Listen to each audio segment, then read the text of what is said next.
Statement किसका है आप बताओ? आलू वाला स्टेटमेंट किसका है? मोदी जी का है, मोदी जी का है। मैं नहीं कह रहा हूँ, यूट्यूब पे जाके देखो।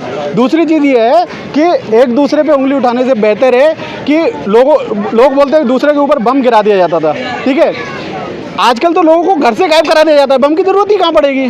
खाली घर में क्या किया? क्या भी नहीं गिरता है, डायरेक्ट उठा लिया जाता है, डायरेक्ट उठा लिया जाता है। देखो ये जो बोल रहे हैं लोग उठा लिया जाता है, ऐसे लोग जो देश के लिए देशद्रोही हैं, आतंकवादी गतिविधि में शामिल है, उन्हें उठा नहीं आने, उन्हें दिन में उठा लिया जाए।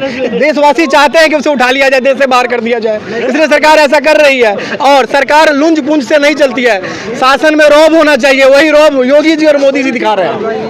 अच्छा, 2 साल के बाद तो मोदी जी रिटायर हो रहे हैं। हाँ। तो क्या सबसे पहली बात, आज जो विपक्ष बोल रहा है कि 70 साल के मोदी जी हो चुके हैं, करीब 74 साल के हो जाएंगे। मैं उसी पे आ रहा हूँ। मैं आपको बता दूं मोदी जी भी रिटायर होंगे, लेकिन जो आज विपक्ष बोल रहे हैं कि भाई मोदी हटाओ देश बचाओ, कल मोदी जी जब रिटायर होंगे, योगी जो आगे लाइन में आएंगे प्रधानमंत्री बनने के लिए, तो यही विपक्ष जोर जोर से बोलेंगे भाई मोदी लाओ देश बचाओ। अच्छा, फिर वो मोदी की बात करेंगे, मोदी की डिमांड की बात क्यों ऐसा? मतलब योगी जी इतना खतरनाक होंगे? बस इनके लिए योगी जी इतना खतरनाक होंगे? आपने देख लिया यूपी में, कहाँ गया यूपी में गुंडा राज? सब खत्म। जितने गुंडाराज थे, जितने आतंकवादी थे, माफिया थे, जिन्होंने गरीबों को लूट रखा था, सबको समाप्त कर दिया। आज भी तो घटनाएं बहुत सारी हो रही है। घटनाएं होगी, मैं आपको क्या बोल रहा हूँ, अपराध सरकार नहीं रोक सकती, अपराध आपके घर के संस्कारों से रुकेगा। जिसके घर में संस्कार नहीं होंगे, आज भी लोग तो वही है, जो सपा के समर्थक है वो तो वही है। अच्छा, आपने कहा कि वहाँ के जो माफिया है खत्म किए गए हैं, बिल्कुल, लेकिन वाकई में माफिया खत्म किए गए या विपक्ष के जो नेता हैं या दबंग नेता है उनको टारगेट किया गया है? मैं उसकी जवाब देता हूँ आपको। जो माफिया थे वही तो विपक्ष के लोग थे, विपक्ष का ही तो संरक्षण प्राप्त था माफियाओं को। विपक्ष कहता है कि जो सबसे बड़ा माफिया है तो सत्ता में बैठा हुआ है। देखो, सबसे पहले कहने वाली बात है, अगर मैं आपके ऊपर कार्रवाई करूंगा तो कहीं ना कहीं से चिल्लाहट तो निकलेगी आपके, चाहे पीछे से निकले आगे से निकले, चिल्लाहट तो निकलेगी। यानी कार्रवाई हो रही, बुलडोजर चल रहा है, इसलिए कुछ न कुछ बस बुलडोजर बाबा का जो दबाव पड़ रहा है, उस दबाव में क्या हो रहा है, बहुत सारी आवाजें निकल रही है। इनके नेता कौन कौन थे? जैसे विकास दुबे मरा है, वो इनका विकास करा कर था, विपक्ष का। विकास दुबे मर गया, इनका विकास खत्म हो गया, विकास के बाद चिल्लाने लग गए। अतीक अहमद था, वो मरा, वो भी इनका सांसद था। कौन था वो? मुख्तार अंसारी था, कौन था वो? तो ये थे इनके नेता। और भाजपा में ऐसा नहीं है, गुंडा नहीं है, गुंडागर्दी खत्म की है। 6 साल से उत्तर प्रदेश मुक्त है। पाकिस्तान आज नारे नहीं मार रहा है, मोदी लाओ, योगी लाओ, आतंकवाद भगाओ।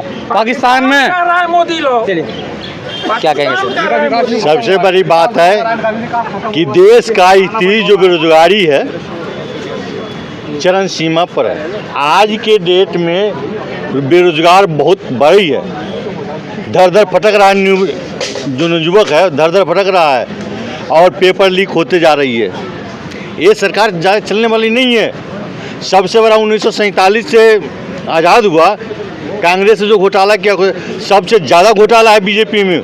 1947 के बाद जो घोटाला हुआ है, सबसे ज़्यादा घोटाला हुआ है, इनको नहीं मालूम है। सरकार बदलने दीजिए, सरदार बदलने के बाद ना एक नंबर में आ जाएगा कांग्रेस। एक बार जैसे 2024 में सरकार अगर विपक्ष की बनती है तो कितने इसमें भ्रष्ट हैं सब सामने आ जाएगा। सब सामने भ्रष्ट आ जाएगा। देख लिए कांग्रेस में 2-4 चंदे जो घोटाला किया था वो सामने आया। तो आपके कहने का मतलब है कि जैसे सरकार बदलेगा 100% घोटाला है, 100% घोटाला है। बदलने दीजिए, देश को बांट दिया कांग्रेस ने। क्या बात करते हैं पहले सरकार क्या बोलेगा? अभी जो महंगाई बढ़ रही है, क्या लगता है? महंगाई बहुत ज्यादा है, लेकिन बहुत सारे लोगों का कहना है कि कोई महंगाई नहीं बढ़ रही है। नहीं, महंगाई ज्यादा है, ज्यादा महंगाई होने के कारण की बेरोजगारी है आदमी को, इसलिए महंगाई ज्यादा है। अगर रोजगारी हो जाएगा तो महंगाई कोई खास नहीं है, ठीक है ना, महंगाई कोई खास नहीं है। अब बेरोजगारी जो डर फटक रहे हैं, जब महंगाई है। क्या लगता है? महंगाई तो बढ़ी है, इनकम बढ़ा है, इनकम बढ़ा है, इनकम नहीं बढ़ा है। पूछ रहे क्या करते हैं? बड़े आदमी को इनकम बढ़ा है। अच्छा, पूछ लो क्या करते हैं? मीडियम वर्ग के आदमी को इनकम घटा है। तो क्या लगता है सर 2024 में बदलाव होगा? बदलाव नहीं होगा, वही रहेगा। क्या लगता है आपको? क्या लगता है आपको? सर बीजेपी आएगी तो कन्फर्म है। बीजेपी आएगी तो सामने बोलिए। इन्होंने बेरोजगारी और महंगाई पे बात करी, इन्होंने बेरोजगारी और महंगाई पे बात करी। आपको भी पता है कि संसद का आज विशेष सत्र स्टार्ट हो गया, पहला दिन है, पहला दिन था। कल नए संसद में हम लोग जाएंगे। और हमारी सरकार हो सकता है जनसंख्या नियंत्रण कानून पे कोई विधेयक ले आए, सबसे पहले यही चिल्ला चौट मचाएंगे। ऐसे लोग, ऐसे समर्थक चिल्ला चौट मचाएंगे, ये ऐसे चिल्लाएंगे कि मतलब हमारे घर से कुछ छीन लिया गया, मोदी ने इनके घर से कुछ छीन लिया। भाई बेरोजगारी इसलिए बढ़ती है, महंगाई इसलिए बढ़ती है कि देश में कोई जनसंख्या का नीति नहीं है। हम पूरे विश्व में सबसे ज्यादा जनसंख्या वाले देश हो गए, हम जा किस ओर रहे हैं?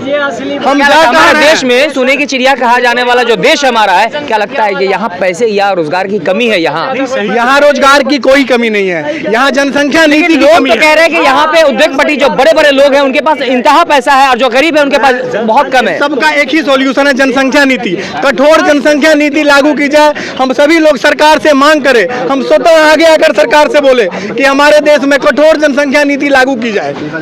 ये 1947 की बात कर रहे थे। ये आपने पैमाश कीजिए, जितने उद्योगपति है क्या गुना उनका इनकम बढ़ा है, जो मीडियम वर्ग का लोग है उनका क्या जो मजदूर तबका है।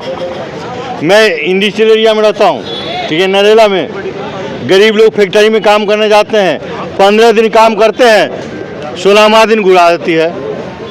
लेडीज कम से लाखों औरत काम करती है, 15 दिन काम करती है, 2 दिन 4 दिन महीना में गुड़ा देती है। उसको 7,000 रुपया तनख्वाह मिलता है, 6,500 रुपया।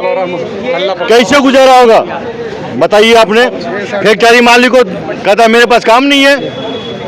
मैं इंडस्ट्री के बगल में रहता हूँ जी, ठीक है ना, इंडस्ट्री के बगल में रहता हूँ। लेडीज वगैरह घुमा, बिहार, यूपी, हरियाणा जो भी है, सारी लेडीज काम करती है, लाखों औरत। लेकिन 15 दिन काम करने के बाद 16वां 17वां 2 दिन घुरा देती है। 6,000 में क्या करेगा महंगाई में दिल्ली में, ये बताओ पहले। 2014 में मोदी जी के आने से पहले उन्होंने कहा था बहुत हो गई महंगाई की बात, अब की बार मोदी सरकार, क्या लगता है महंगाई बढ़ी है? महंगाई नहीं बढ़ी है जी, नहीं बढ़ी है, नहीं इतनी नहीं बढ़ी है। आपकी इनकम बढ़ी है, थोड़ी बढ़ी है, लेकिन इतनी नहीं बढ़ी कि बेरोजगारी बढ़ रही है। इनसे पूछिए कि ये बेरोजगार है, वो तो काम कर रहे हैं, लेकिन महंगाई बढ़ गई इसलिए 6,000 में कहीं सैलरी मिल रही है, आपको लगता है? 6,000 रुपये तनख्वाह फैक्ट्री में, कहीं नहीं। 6,500। आपकी कितनी है? आपकी बताओ। मैं तो रिटायर हो गया, मैं तो सरकारी नौकरी करता था। क्या कितनी मिलेगी? अरे क्या लगता है 2024 में बदलाव होगा? बदलाव हो ही रहा है, हो ही रहा है। क्या हो रहा है? देश का विकास हो रहा है। 23 में मैं 1 साल कम था ना, अब 24 में 1 साल बढ़ जाऊंगा, बदलाव ही होगा।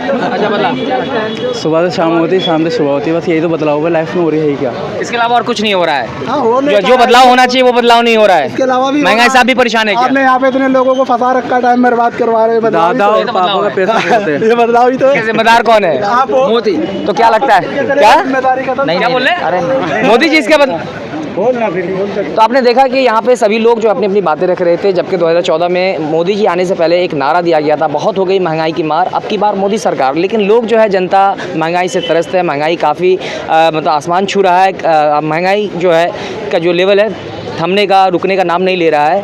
लेकिन वही बहुत सारे लोगों का कहना है कि अगर महंगाई बढ़ी है तो इनकम भी बढ़ी है। इन सभी बातों पर आप लोगों की क्या राय है? कृपया कमेंट करके हमें जरूर बताएं। जय हिंद, जय भारत।